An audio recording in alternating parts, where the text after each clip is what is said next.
जय हिंद साथियों, स्वागत है आप सभी का। उम्मीद करते हैं आप लोग बहुत अच्छे होंगे और अपनी तैयारी को अच्छे से कर रहे होंगे। देखिए, आज हम बात करेंगे मैथ पे। यूपी पुलिस की जो नई वैकेंसी आई हुई है, उसमें मैथ कहाँ से पढ़ें और कौन-कौन से चैप्टर इम्पोर्टेंट हैं और कौन से टीचर हैं जहाँ से हमें मैथ पढ़ना चाहिए। तो सबसे पहले जो है हम बात करते हैं टॉपिक्स की कि कौन-कौन से टॉपिक इम्पोर्टेंट हैं। देखिए, प्रॉफिट लॉस आपका बहुत इंपॉर्टेंट है। पिछला जो पेपर हुआ था आपका, उसमें 100 टोटल 126 प्रश्न पूछे गए थे। अगर आप प्रीवियस ईयर के 126 प्रश्न कर लेते हैं, तो भी आपके बहुत अच्छे मार्क्स बन जाएँगे। ठीक है? प्रीवियस ईयर का आप मैथ का बुक ले लीजिए और उससे कर लीजिए। बाकी टीचर मैं अभी आपको बता दे रहा हूँ, उन टीचर्स को आप फॉलो कर लीजिए, उनसे भी आपका हो जाएगा। ठीक है? उसके अलावा नंबर सिस्टम से आपके 81 प्रश्न, ठीक है? संख्या पद्धति से 81 प्रश्न पूछे गए थे।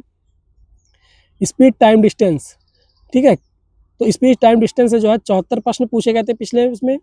उसके बाद टाइम वर्क 56 प्रश्न, इंटरेस्ट, ब्याज, ठीक है? उसमें चक्रवृद्धि ब्याज और साधारण ब्याज मिला करके 54 प्रश्न आए हुए हैं, उनको आप पढ़ लीजिए। ठीक है? एवरेज, औसत के 54 प्रश्न आए हुए हैं। उसके बाद अगला टॉपिक है परसेंटेज। परसेंटेज आपका बहुत इंपॉर्टेंट। देखिए, परसेंटेज को आप लोग थोड़ा अच्छे से पढ़ लेंगे, तो आप अगर परसेंटेज को सही समझ जाते हैं, तो देखिए इसमें से आप 3 चैप्टर को बड़ा आराम से, एक तो परसेंटेज आपका चैप्टर है, दूसरा प्रॉफिट लॉस है और तीसरा जो है इंटरेस्ट है। ठीक है? सीआई और एसआई।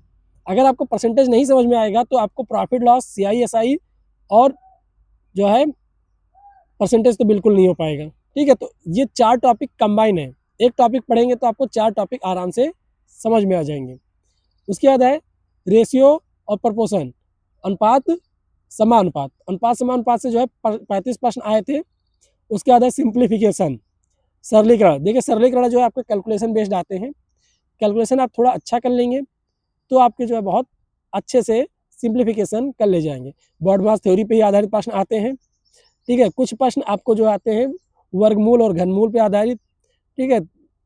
वर्गमूल के अंदर वर्गमूल, प्लस वर्गमूल, ऐसे करके या माइनस वर्गमूल करके दे देंगे कि आप उनको जो है, आपको वर्गमूल याद है, बस वो आपको सरलीकरण करके लिख देना है। इसके अलावा है मेंसुरेशन। देखिए, मेंसुरेशन में आपसे 2 प्रकार के हैं क्षेत्रमिति, एक 2D होता है, एक 3D होता है। ठीक है? तो 2D 2 बिंदुए जो होते हैं, उनसे ही प्रश्न यूपी पुलिस में अब तक पूछे गए हैं। ठीक है? यूपी पुलिस के कांस्टेबल के पेपर में अब तक 2D से ही प्रश्न पूछे गए हैं। तो 2D में से 40 प्रश्न पिछले सेशन में आए हुए थे। तो अगर आप वो 40 प्रश्न आसानी से कर लेते हैं और उसी फार्मूला बढ़िया से पढ़ लीजिए, फिर आप क्वेश्चन करना शुरू कर दीजिए, तो मेंसुरेशन में आप आसानी से कर जाएंगे। देखिए, मेंसुरेशन बहुत टफ नहीं होता है, मेंसुरेशन बहुत ही ईजी है। इसके अलावा पाई चार्ट, बार ग्राफ और लाइन ग्राफ, ये बहुत इंपॉर्टेंट है मेरे हिसाब से। अगर आप इसके वीडियोज 2 से 3 बार देखें, ठीक है, तो आप इसमें बहुत अच्छा स्कोर करेंगे, क्योंकि हर एक पेपर में 3 से 5 प्रश्न इसके आते हैं।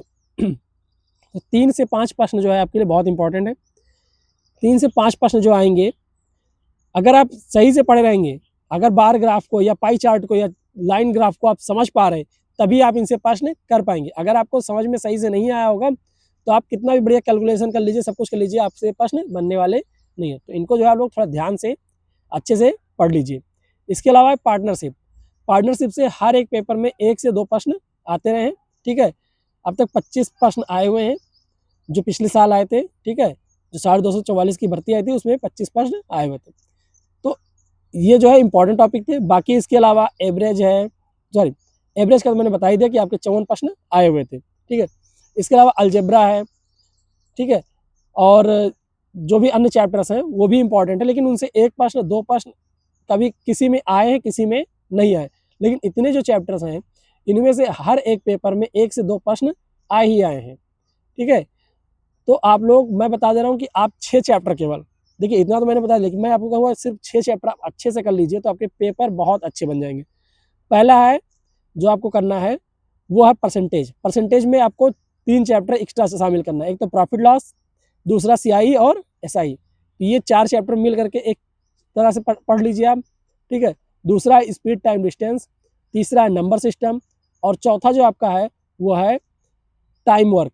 ठीक है? कार्य समय बहुत इंपॉर्टेंट है। कार्य समय से हमेशा प्रश्न बनते रहे हैं और बहुत ज़्यादा टफ नहीं है। ठीक है? आप एक बार इनको कर लीजिए। इसमें से आपको दिक्कत कहाँ होती है? कार्य छोड़कर जाने वाले या कोई नया व्यक्ति आने से। तो आप लोग उसको समझ लेंगे, तो अच्छे से आपके प्रश्न बन जाएंगे। ठीक है? तो उम्मीद करते हैं आप इस चीज़ को समझ गए होंगे कि कौन कौन से चैप्टर इंपॉर्टेंट है। इसके अलावा पाई चार्ट आपको बहुत गहन अध्ययन करके जाना है, मैंने आपको शुरू में बता दिया था। अब बात करते हैं कि कौन कौन से टीचर जिनसे हमें पढ़ना चाहिए। देखिए, सभी टीचर्स अच्छे हैं, लेकिन जो मैं आज 5 टीचर की बात करूँगा जो कि बहुत अच्छा पढ़ाते हैं यूट्यूब पे, और इनकी जो है कंटिन्यू वीडियो आती रहती है। पहले आपके गगन प्रताप सर। गगन सर का जो है अपना खुद का सिलेक्शन वे के नाम से जो है चैनल है। पहले गगन प्रताप मैथ्स के नाम से था, अब उसको चेंज करके इन्होंने कर दिया है सिलेक्शन वे। ठीक है, तो आप वहाँ से कर सकते हैं। आदित्य रंजन सर, राकेश यादव सर और RWA के राहुल तेवतिया सर। ठीक है, इनके मैथ बहुत अच्छे हैं। बाकी आप किसी और से पढ़ रहे हैं तो वो भी बहुत अच्छा मैथ पढ़ाते हैं, ऐसी कोई दिक्कत नहीं है। लेकिन ये अपने चैनल पे कंटिन्यू जो है वीडियो डालते रहते हैं, और आप इनकी प्लेलिस्ट पे जा करके वहाँ से जो इन्होंने पिछले पेपर कराए हुए हैं उनको आप कर लीजिए। पहले नंबर तो आप उनको ही कर लीजिए, तभी आपको समझ में आएगा कि चैप्टर्स कैसे प्रश्न पूछ रहे हैं। ठीक है, उम्मीद करते हैं कि आपको पूरी चीज़ें समझ में आ गई होंगी, और फिर मिलते हैं अगले वीडियो में। कोई डाउट है तो आप लोग कमेंट जरूर कर दीजिएगा, मैं उसको जो है पढ़ता हूँ और आपके डाउट का आंसर देता हूँ। फिर मिलते हैं अगले वीडियो में, तब तक के लिए धन्यवाद। Have a good day.